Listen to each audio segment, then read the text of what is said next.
Where is Esther during all this? Esther is in vibrational alignment with us, so much so that we are able to use her apparatus completely. In other words, because of her alignment, she is able to find the translation or the interpretation of these blocks of thought seamlessly, to the point that as we are offering them, she is able to find the words in what you would call even real time. We're able to download a block of thought that might take her several minutes to unravel.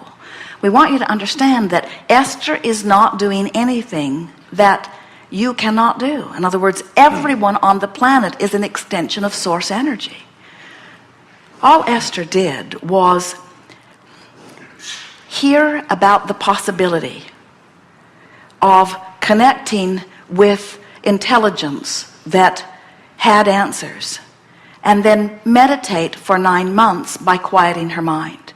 And in her meditation process, she quieted her mind, which means she stopped thought, which means she stopped resistance. And in that time, for 15 or 20 minutes a day, she allowed us to tune her vibration to the frequency that is us. And once she was tuned to the frequency that is us, she hears our thoughts, you see. Now that doesn't mean that Esther can't have a negative thought. It doesn't mean that she can't have a bad day. It means that she has access when she reaches for the vibration of Abraham to the vibration of Abraham, as do you all. So we can all do this. You all are doing it to some extent. How often are you driving and you have an impulse to change lanes or to exit? It's an impulse coming from broader perspective. Even when you yawn, that is that impulse coming from broader perspective and awareness that your physical apparatus would benefit by the influx of oxygen and blood flow. You are all extensions of source energy. You have never been otherwise, you see. What you're witnessing here is just a state. You are witnessing someone in the state of allowing their connection to source. That's all you're witnessing.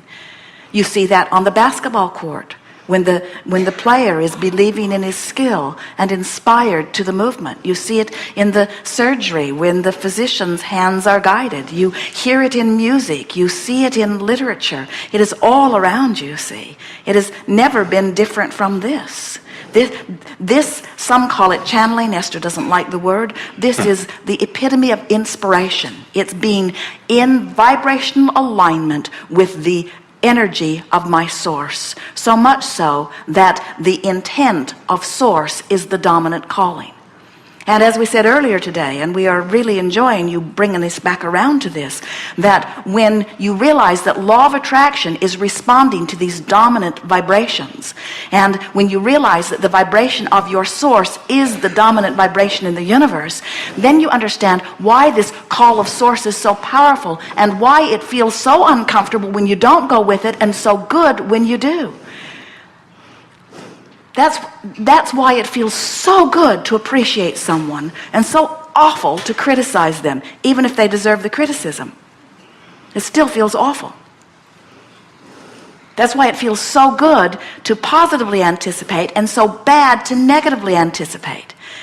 When your grandmother loves you, the reason it feels so good is because as she holds you as her object of attention in appreciation, she's connected to source and flooding it all over you. And then you say, ooh, that feels good. I think I will demand that from everyone. Problem is, everyone's not tuned in with source. So then when you get the idea that the way people look at you is the feedback about how you're doing, and then there are plenty of people looking at you that aren't tuned in with source when they're looking at you, then you begin to get a different impression of who you are. Where if you're only looking for the opinion of source about you, you will always come out of that sort of a conversation feeling very satisfied with who you are. Because source sees you right where you intended to be, pure positive energy, leading edge creator, in an environment of contrast, giving birth to all kinds of new rockets of desires, making the world a better place just by your asking for it to be better for you. And then when you take the time to come into alignment with that, so that you actually allow yourself the benefit right here, right now of that alignment and of that manifestation, it just does not get any better than that. And we are teachers of that. We are teachers of alignment because we said we would. It was our agreement with all of you. We said, you go forth out there on the ragged edge. You mix it up and you see what you don't like. And out of it will be born what you prefer. And we will give our undivided attention to what you have created through the deciphering of life. And we will hold it for you as your vibrational creation. And we will never forget from whence it has come. And we will, from the moment that you give birth to it, eternally call you forward toward it. And you said, okay, I'll listen for the call. And then you came into your physical body and you said, I feel better when I see these things and worse when I see these things. So let's push against these bad things. And as you pushed against those bad things, you felt rotten, which was not the call of Source. But the call of Source never stopped calling. You just sort of got out of earshot for a while. So we would like to say to you or to anyone who is listening for the call of Source, sometimes it sounds like revenge, go with it. Sometimes it sounds like anger, go with it. Sometimes it sounds like frustration, go with it. If you were in frustration, we would never coach you into revenge. That's going upstream. But if you are in revenge, we would coach you toward frustration. Helpful? Yes, very.